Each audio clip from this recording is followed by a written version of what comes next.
Go ahead.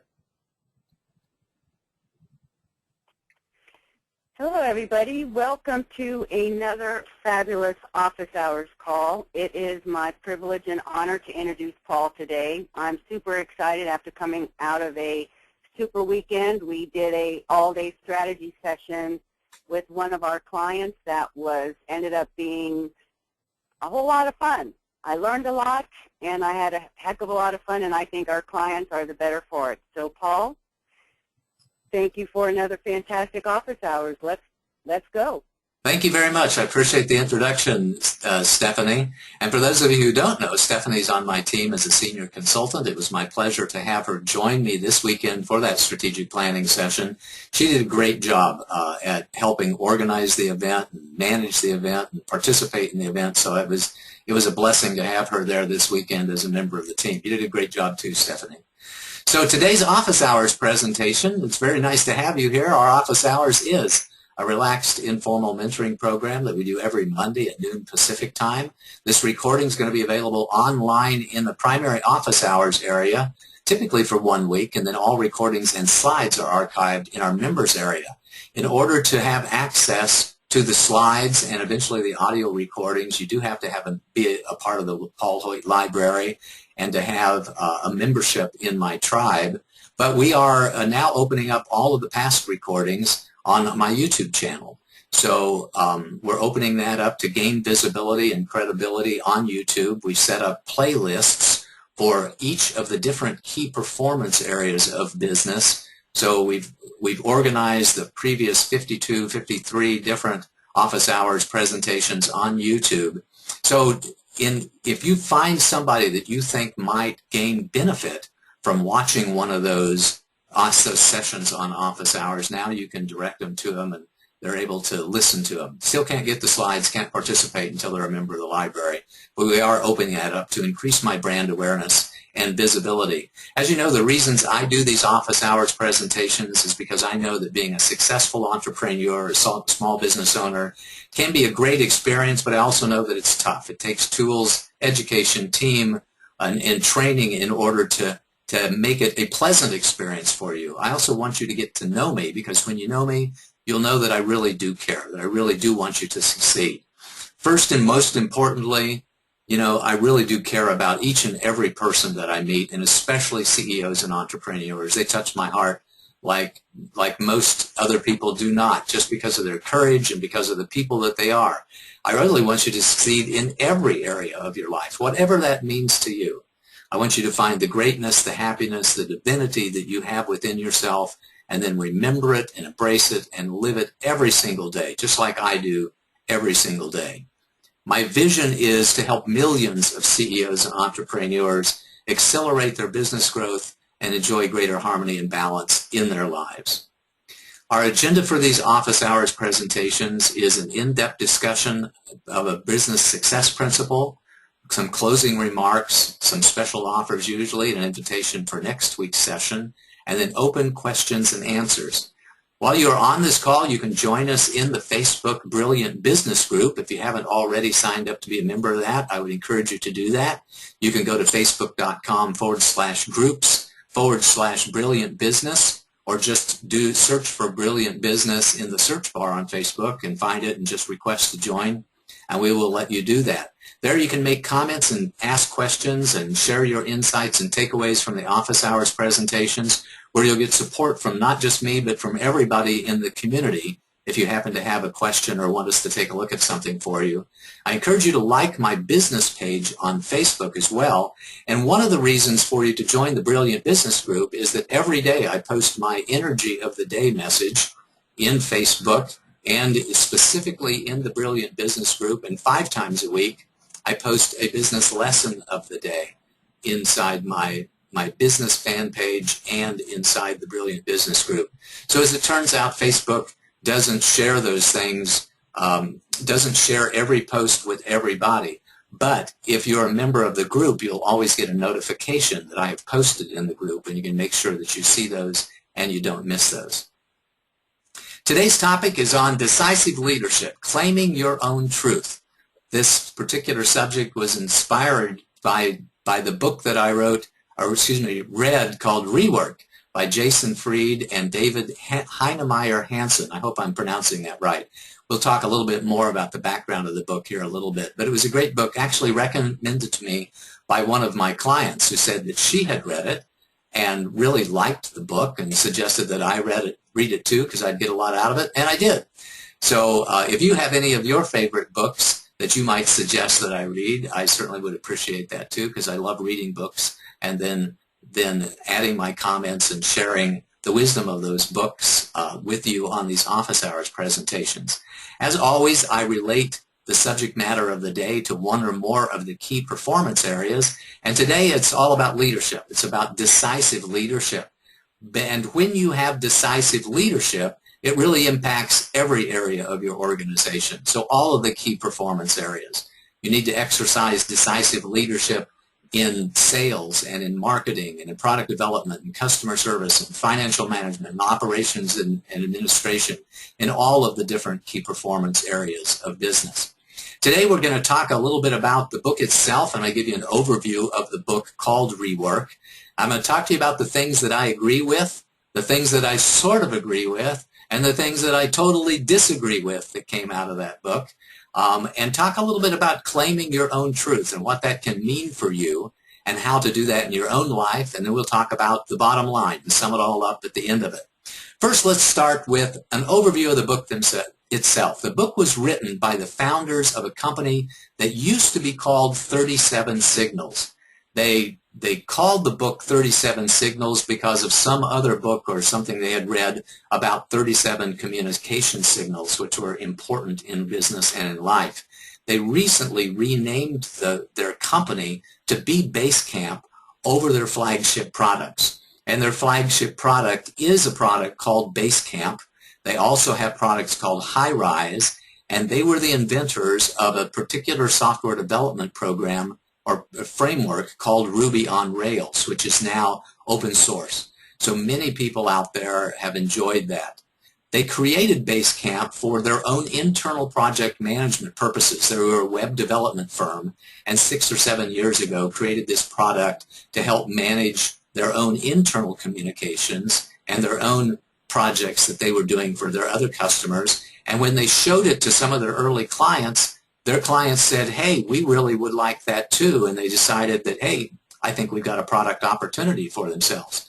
So they created the company, or the product Basecamp, and other products that followed on that, and they've had extraordinary success with simple yet effective systems. And they are a very small company. I think they still only have like 16 people working for them, generating millions and millions of dollars in revenue. I mean, isn't that what we would all really like to have happen in our lives, that we just kind of create something, not particularly on a whim, but something that really worked for us, and have the marketplace say, I really want that stuff.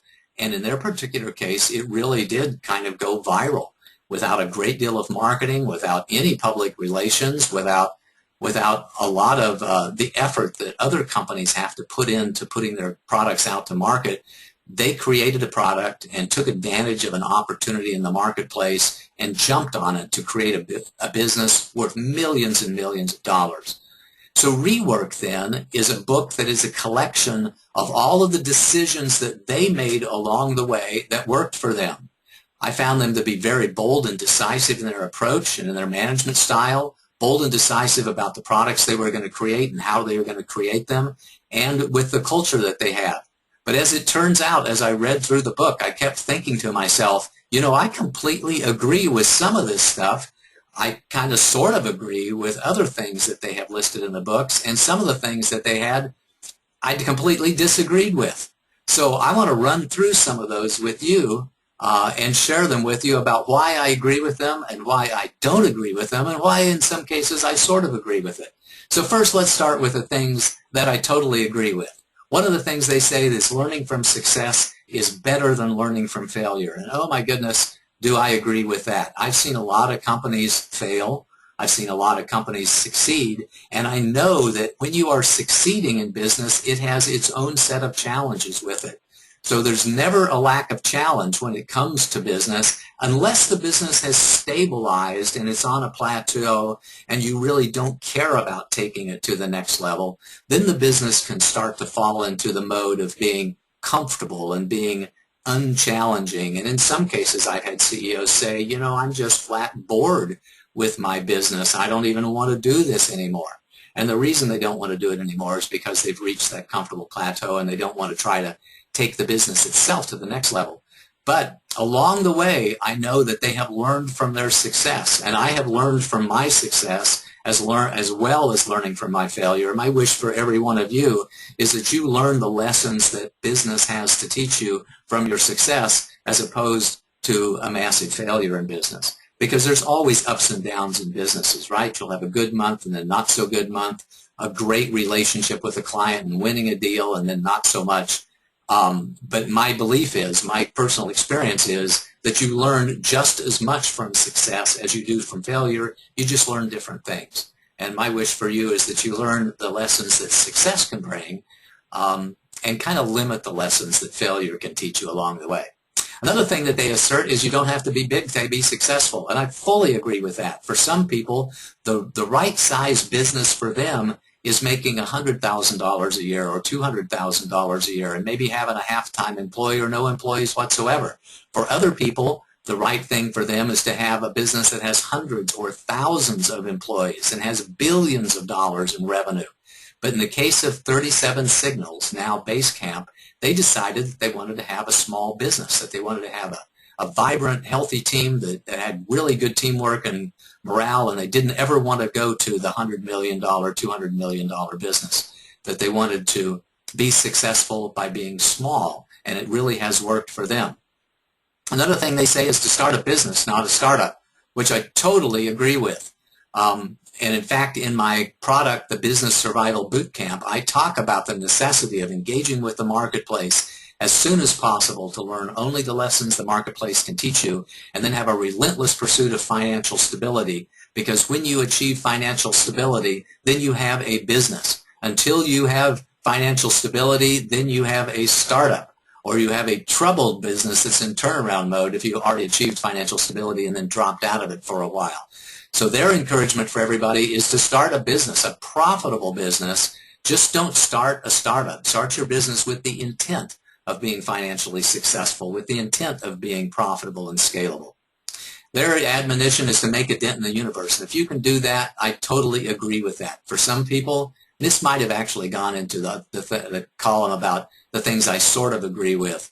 But if you have the capability to make a dent in the universe, then why not? Go ahead and make a dent in the universe. They did. Steve Jobs did. Many people have done that.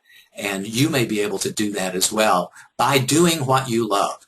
Find what really, really excites you, what makes you passionate, what causes you to jump out of bed in the morning and spring into work, and really causes you to discover that greatness that you have within you, that joy of life, that zest for life that you have.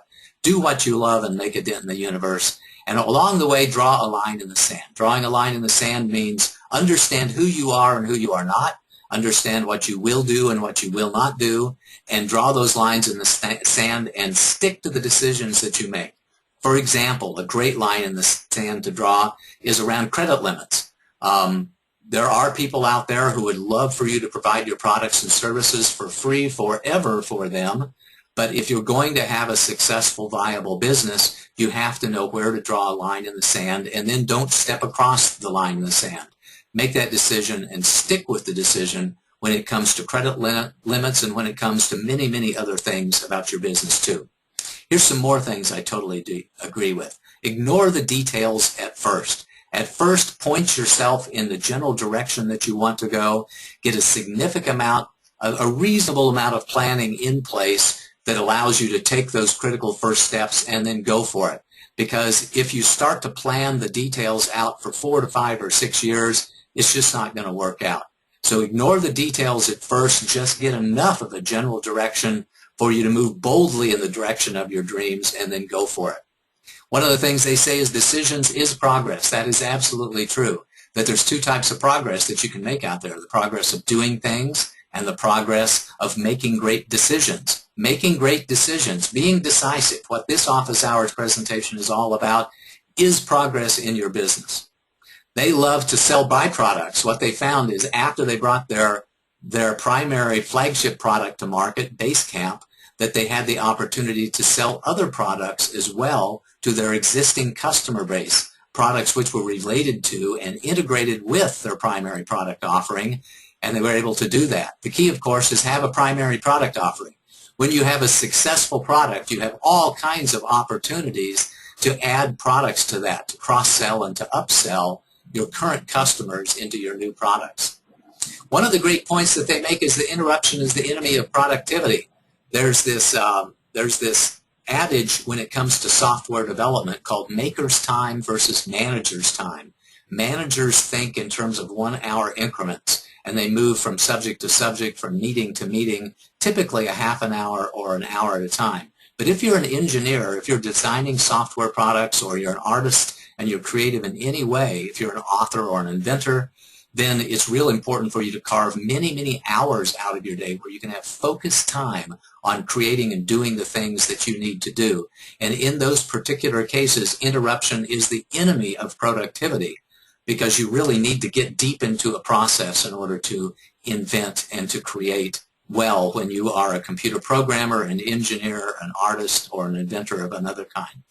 Another thing they say that I really love are quick wins are great. That to have great wins, that really large wins are built up on the basis of many small wins. So have a small win now, have a small win a few hours later, have a small win tomorrow, and pretty soon you're going to have a great big win that you can focus on. And the same thing's true with decisions. It's not every decision that you have to make is a great big decision. You can make tiny decisions along the way too. So those are a list of some of the many, many things that they espoused in this book, decisions that they have made for themselves, which I agree with. Most of these totally agree with. But there are a number of other things that they said that I only sort of agreed with, like planning is guesswork. Apparently, they're a company that doesn't believe in plans at all. They believe that plans are useless. To have a 2-year plan, a 3-year plan, a 5-year plan just doesn't make any sense. And I agree, by the way, that some companies, that's exactly right. A 30-day plan or a 60-day plan might be the entire planning horizon, the scope of planning that may be just right for you and is just right for some companies. But the larger your company gets, the bigger your dream and your vision, the more that you perhaps want to raise capital for your business, the more important it is for you to have a plan. And no 3 or 5 year plan ever gets executed perfectly according to the plan. But it is important to think things through. So I kind of agree that planning is guessing, but I also say that planning can be extremely valuable when it comes to getting everybody on your team on the same page so that you're all moving boldly together in unison, in teamwork, in the direction of your dreams. Another thing I sort of agree with is that outside money is plan Z. In other words, for them, outside money was an absolute last resort. They did not want to raise capital for their business at all because they didn't want to lose control, because they didn't want to be in an environment where cashing out became more important than making good business decisions for the long-term best interest of the business, and that raising money is very distracting. And by the way, all those things are true. If you need to raise money for your business, be cautious about losing control. Be cautious about having investors who want to cash out very, very quickly or not in it for the long run. And I personally know that raising money takes a lot of time and effort. In fact, it can be a full-time job. You may have to set growing the business aside while you are raising capital for your business. So I agree that outside money is distracting, can be dangerous, and can have long-term implications. But for some businesses, it's absolutely the right thing to do. For some businesses, raising money is plan A, not plan Z, because they really can't move forward in the direction of their dreams without raising money. It's too big of a dream. I work with people like that all the time. And it may not be that they need to have $2 or $3 million or $5 million in their first round, but they might need $100,000 or $200,000 or $500,000 in order to design that product, create the prototypes, bring it to market, do some of the early marketing, get themselves into revenue and financially stable. In many cases, that does take outside capital. So I sort of agree with that. Here's another thing they say: you need less than you think. That you can get by with a lot less money and a lot less time than you may think that you do. And for some people, that's exactly right, and for some people, that's exactly wrong. I've seen some people that say, you know, I've got to have $1 million, I got to have $3 million before I launch my company at all. In fact, I've seen multiple companies go for the big bang launch strategy, very afraid to bring their products to market at all because they were afraid that somebody's going to steal it, and they really wanted to bring their products to market with a $5 million marketing campaign right off the bat, and as a result, they never brought the products to market. Other companies I have seen thought that they only needed $50 to bring a product to market, and it turned out that it was more like $50,000. Inventors, by the way, typically will have that issue. They don't understand how long it takes and how much money it really takes to bring even a very successful consumer product to market. My experience is that if you've got a successful consumer product, that it can take hundreds of thousands of dollars in financing to make it shelf ready and to develop the inventory and to fund the marketing programs and the accounts receivable you need to take it to market. So I sort of agree with that. You may need less than you think if you're thinking too big, but you may need a lot more than you think if you're thinking too small.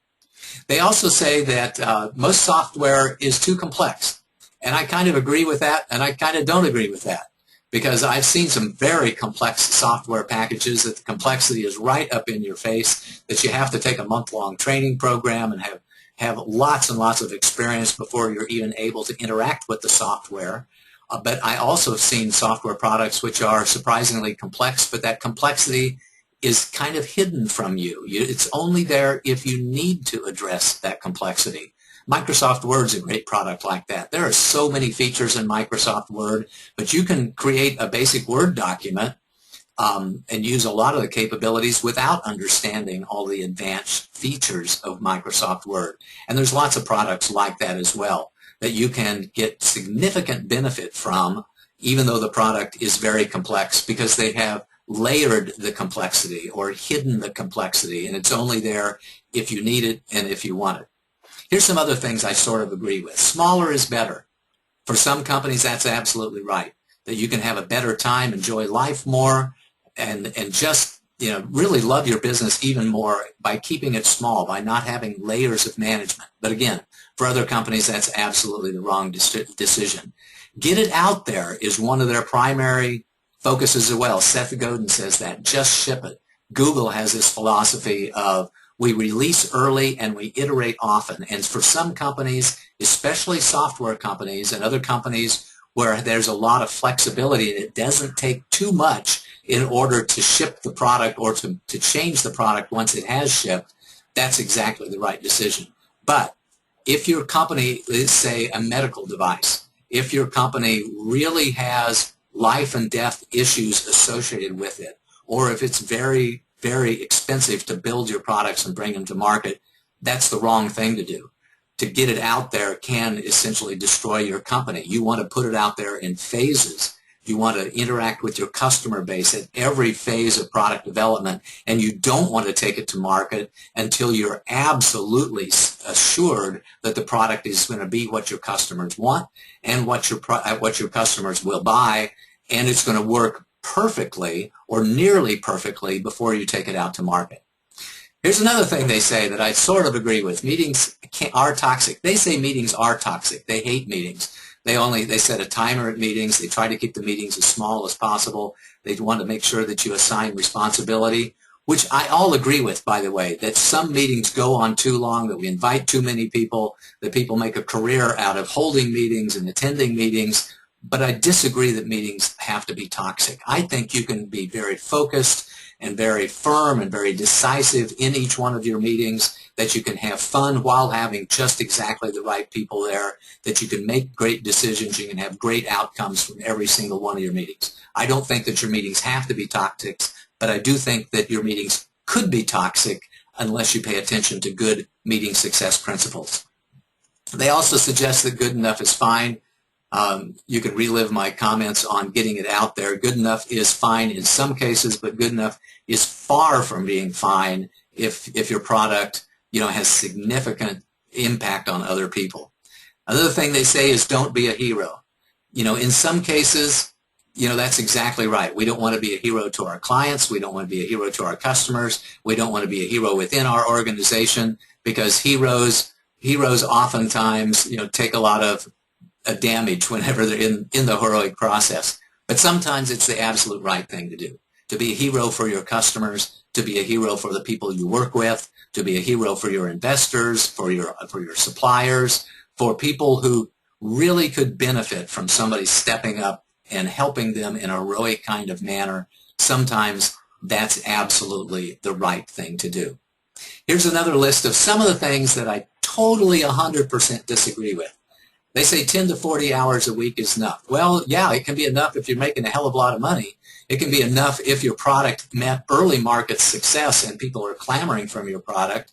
Then maybe you can invent a business where you're only working 10 to 40 hours a week.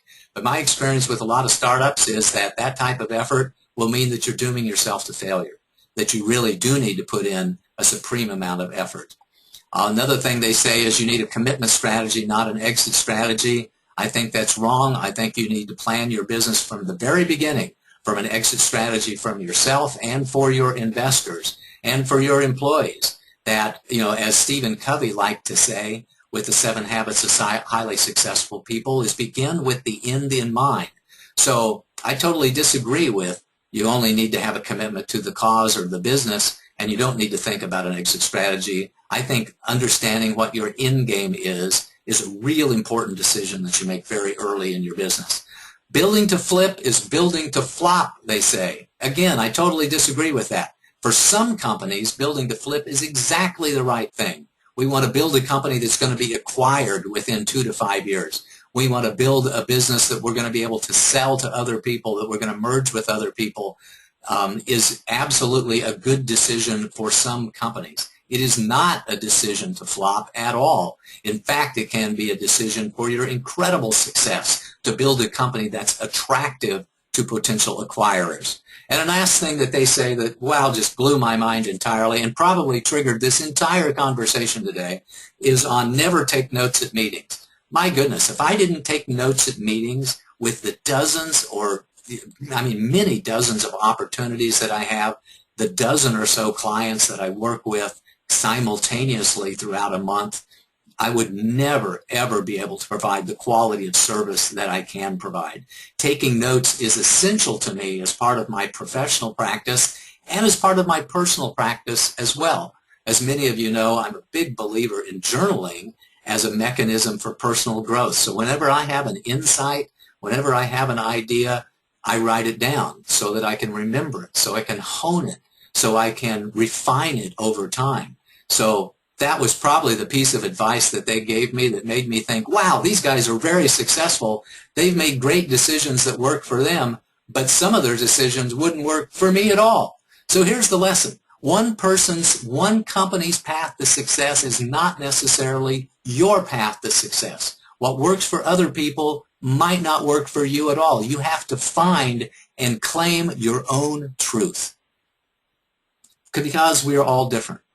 We're in different places. We're headed in different directions. We have different personalities, thinking styles, different talents. We have different gaps, different weaknesses, different blocks, different fears. We have different geniuses that we are. We are all unique people. So that what works for me, what works for them might not work for you at all, and what works for you might not work for me at all. Here's one way of taking a look and classifying our differences. It's been my pleasure to meet and work with a gentleman named Bill Steerley, who has a company called Corporate Culture Development. And he teaches or has a particular product or service to help us understand what our thinking or personality style is. And he has some tests that he can give you, some very rudimentary and some more expansive tests to understand whether you are a blue or a green or a yellow or a red. The blue thinking personality style is the analyst, like a CFO or a computer programmer. The green thinking personality style is the implementer, the COO. the clerk, the person who just wants to get the job done, who wants to show up every day and have a checklist of here's the 42 things that I need to do today to be successful, and we're going to get the job done. The yellow thinking personality style is the visionary, the highly creative person. Might be a vice president of marketing, the person who has the ideas. Is the idea person. It could be the visionary or the CEO of the business too. And the red is the connector. They could be a VP of human resources or a vice president of sales, somebody focused on relationships. In Bill's message to the world is that everybody has their own thinking styles and personality styles, and CEOs, the most successful CEOs, need to have at least a little bit of all four of these, that they need to have a little bit of analytical capability, a little bit of implementer in them and get the job done, a little bit of visionary and creative, and a little bit of connector. Even though we're all dominant in one area or the other, to be a successful CEO, you not only have to have these thinking styles for yourself, but you need to appreciate them.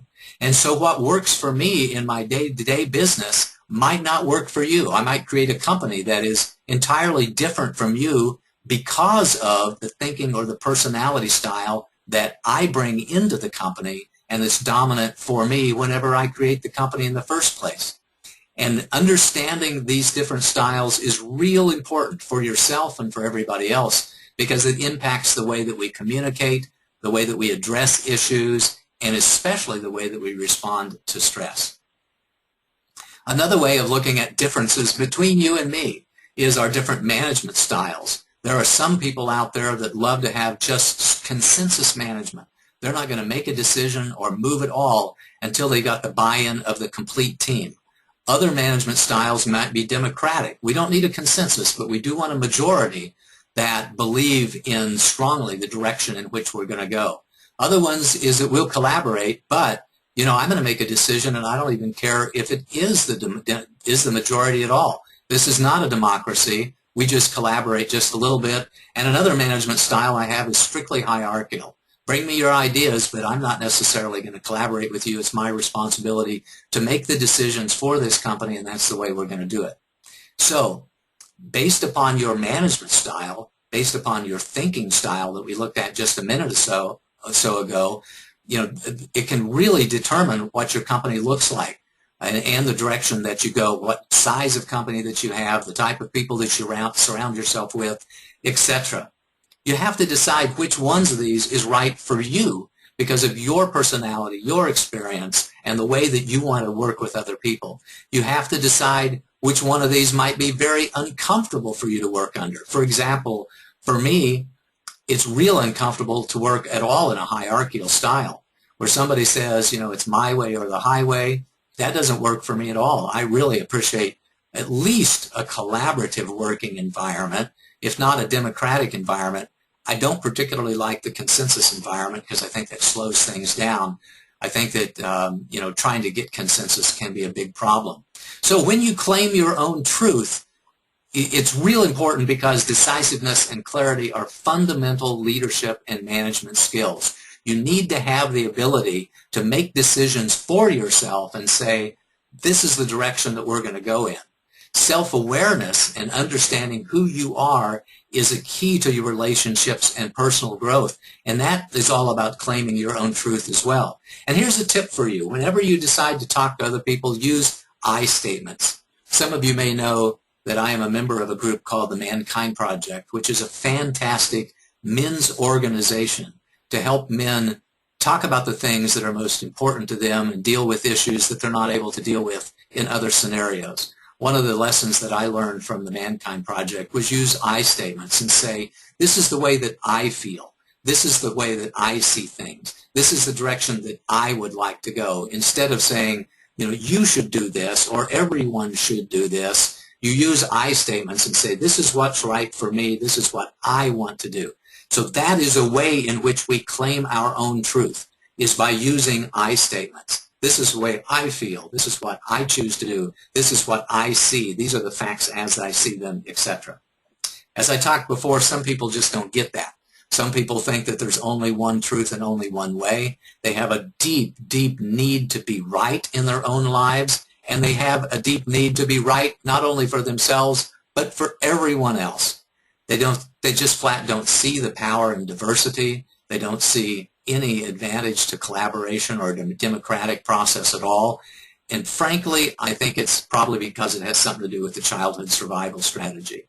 Somewhere in their life, somebody else has modeled that behavior for them. Somebody that was very Theory X management style. It could have been their mother or their father. It could have been, it could have been one of their early bosses who they equated being powerful and being successful with being right in all circumstances and essentially mandating or dictating your ideas and your truth for everybody else. I want to take just a minute to share my appreciation for my father, who is typically on these office hours calls. A long time ago when I was a young man, he essentially looked me in the eye and said, "Go figure it out for yourself, Paul." That meant a lot to me. It takes a lot of strength. It takes a lot of strength for you to claim your own truth. It takes a lot of strength for you to allow others the right to claim their own truth. It takes a lot of strength for you to be okay with the differences that you see between people. And it takes a lot of strength to be okay with disagreeing and seeing things differently from other people, frankly, because our fear gets in the way. So if you find yourself in that position of being autocratic, of not seeing the value in other people's thoughts and ideas, and not allowing other people to claim their own truth, I'm going to tell you right now it's because you're frightened. It's because of the fear that you have and the strong need that you have to be right in all situations. Well, in all situations, there isn't a right and there's a wrong. There's just a you and a me. There's just the way that you see things and the way that I see things, the way that you want to do things and the way that I want to do things. There's just your truth and there's my truth, and we can get along and work well together as long as we respect each other. So here's the bottom line. Listen to others, but decide for yourself. Practice declaring your truth with I statements whenever it's safe to do so. Frankly, in some areas, it's not safe to declare your own truth, so be a little bit cautious. 95% of the time, 98% of the time, you can declare your own truth. And sometimes it's the best thing to do to keep your mouth shut for a little while and be a little more tactful. But practice declaring your truth whenever it's safe to do so. Be respectful and appreciative of others. Learn to appreciate and encourage diversity in perspective, diversity in opinion, and work on being clear, confident, and compassionate every single day. In our agenda for today, we talked about the book Rework, the things that I agreed with, the things that I sort of agreed with, the things that I totally disagreed with, and I talked a lot about the importance of claiming your own truth, and I hope I inspired you, each and every one of you, watching today and listening to this recording or listening to this call in some way. Hope I inspired each one of you to decide for yourself and to claim your own truth, because I think that's an extremely powerful and rewarding way to live. So here's your homework. Get Rework, the book, and read it for yourself on Kindle. It's like, $9.99 or $14.99. Decide for yourself which of the decisions that work for this company are going to work for you, and then give them a shot. Think about other ways in which you choose to be different for your own greater success and enjoyment of life. For your own greater success and enjoyment of life, choose to be yourself. Choose to be authentic. Choose to be real. Choose to make your own decisions and choose to claim your own truth. And as always, get coaching and support to accelerate your growth and progress whenever you need it. That's been our presentation for today. We're going to open it for questions and answers just in a minute. Comments and questions on the topic of the day, and then any other issues that you want to talk about. Tell me what your biggest takeaways are and your insights are that you gained from this presentation. Tell me what you're going to focus on, and then post those in our brilliant business groups. Ways in which I am different from other people. My truth is that I don't want a lot of your money. I want you to get the support that you need, support that you want, support that you can use, and the support that you can afford. I don't want you to jump into the deep end of the swimming pool without learning how to swim first. And I don't believe that belief and persistence alone will guarantee your success. It's necessary, but it's not sufficient. You got to have a viable business model, and I think you have to have a lot of support in order to be successful. One of the other things that sets me apart from folks is that I really focus on the whole person. I really believe that business growth and personal growth go hand in hand.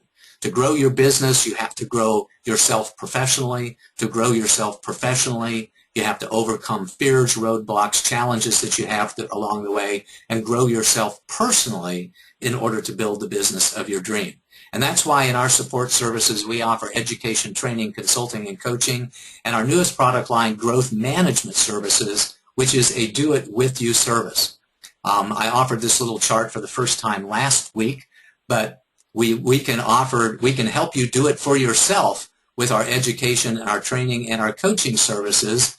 We can do it with you with advising and mentoring services, and do it with you, and in some cases do it for you with our consulting and our growth management services. It's a pleasure to stand with you and be with you every step of the way, doing it with you as you grow your business, and in some cases doing it for you, in addition to help with showing you how to do it yourself and teaching you great business success principles. With regards to that, our Business Growth Acceleration Kit is still available on the market. You can go to paulhoyt.com/CEO bonus and get the program I created called the 5 Choices of Winning CEOs. Along with that comes an article on the 10 things that you really should know about raising capital, some samples of my inspirational works, and a free business clarity session, free half-hour consulting session with either Stephanie or myself, and some surprise bonuses along the way. And I think the value of that is absolutely enormous. I encourage you to purchase my CEO training program called Beyond Business Survival. It's what you need to know when you're the CEO to avoid making mistakes that will slow you down or shut you down. Nick Katrakawa, who may be on the call today, I don't see him here quite now, says that program's worth 20 times than the current price of the program. I really do appreciate that, and I believe that's true as well.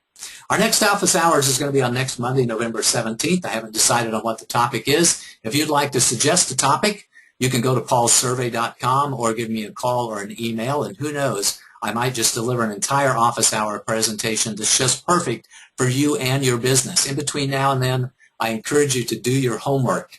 And with that, I'm going to open it up to questions and comments on the topics of the day, your issues, and any other takeaways that you might have. And we'll open it up. That was a little longer than I expected it to be, 40-minute presentation, but by golly, I had fun delivering it. So Stephanie, do we have any questions for today's call at all? We do. And the very first one is, what are your primary differences? You know, I did talk about that a little bit. To reiterate them, you know, the biggest, I think, difference between me and a lot of other consultants I've met out there is the one on, I don't want a lot of your money. I really don't want a lot of your money until I figure out what's right for you. I want you to spend an appropriate amount on education, training, coaching, and consulting for your business. But what's appropriate for your business really depends on where you are, where you're going to go, the funds that you have, you know, and what you can really afford. The biggest mistake that I see some CEOs making, and I've seen a lot of CEOs make that mistake, is that they go to somebody who has a $30,000 program or a $50,000 program, and they get caught up in the excitement of building their own business, and before you know it, they put, you know, a $50,000 charge on a credit card to try to get the coaching and consulting that somebody else told them that they really needed. And that really aggravates me. I think it's really a really problem if you try to sell somebody something before you know who they are and where they're going. As my friend David Corbin says, prescription without diagnosis is malpractice. And what that means is, before I sell you something, I really want to know where you are today, where you're going, what you really want, what you really need, what you really can use, and what you really can afford. And I think that's one of the biggest differences between me and other people. The other huge difference, I would say, is my emphasis on personal growth.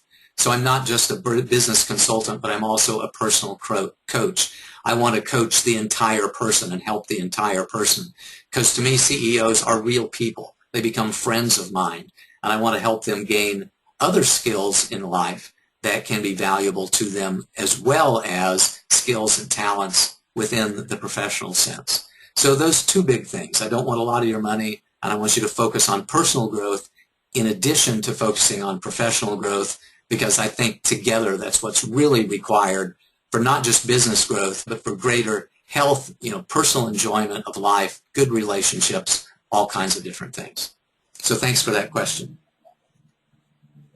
Next question, Tony. Next question, Stephanie. Sorry. I saw Tony Tucker have a presentation there. Yeah. Is it okay to have a smaller vision for my company? Yeah, it is. There are people out there that I know who think that, there's no reason to go into business unless you're going to have a big business. That there's no glory, no satisfaction, no even respect that comes to people who have small businesses. And I think exactly the opposite. I think it is the right thing for some people to do to create a $5 million, $10 million, $100 million, billion-dollar business because that's who they are and what they really want to do and what really floats their boat. But I know for other people, the right thing to do is to create a business that generates, a $50,000 a year income or a $100,000 a year income because they don't want to spend, all the time away from their family because they only want to work, 60 or 70 hours a week instead of 110 hours a week because they don't want the stress of dealing with corporate politics and large, big company decisions. They want to have a business that works for them, but it feeds the whole person. It feeds their entire lifestyle. So anybody out there that wants to build a great business, God bless you. I am all for it if that's what you really want to do, and I'd be happy to help you do that. But if you want to build a small business too, then you certainly have my permission and encouragement to build a business that's just right-sized, that's perfect for you. Next question, Stephanie. All righty. What personality style do you think you are? Oh, I did talk about those 4 personality styles, the blue, the green, the yellow, and the red. As it turns out that my dominant personality styles are the analyst and the implementer, almost even. So as an analyst, I'm a computer programmer, a project manager. I like creating plans. I like thinking things through. I like, data intelligence, business intelligence, reviewing, linear regression and statistical analysis and all kinds of things that has to do with analyzing, categorizing, organizing, prioritizing, sequencing things so that we can make sense of it all and move forward with great safety. So that's a big part of who I am. The other part of who I am is an implementer. I like getting the job done. So as a project manager, which is one of my dominant personality traits, is I not only want to create the plan, I want to execute the plan. I want to create the project, and then I want to bring the project to completion. I just don't want to start the book or have an idea for a book. I want to publish the book.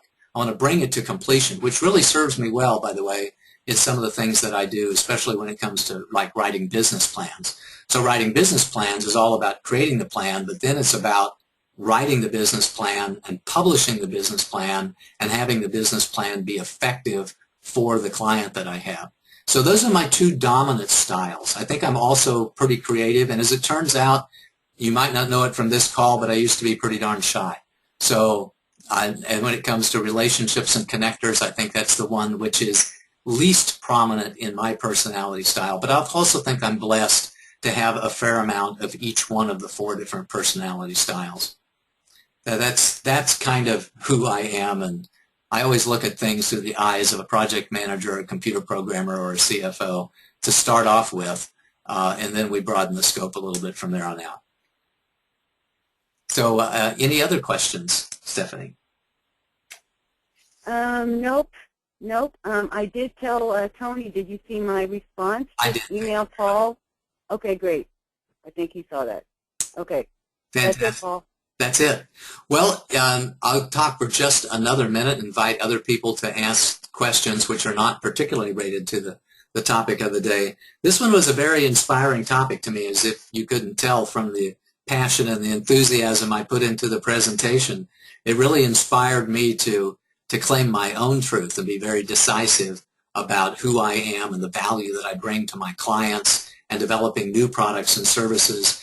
So for those of you listening to the recording or on the call, be prepared that in the next 30 days or 60 days, we're going to bring out a whole new set of products and services that are a result of me claiming my own truth and exercising decisive leadership for my company.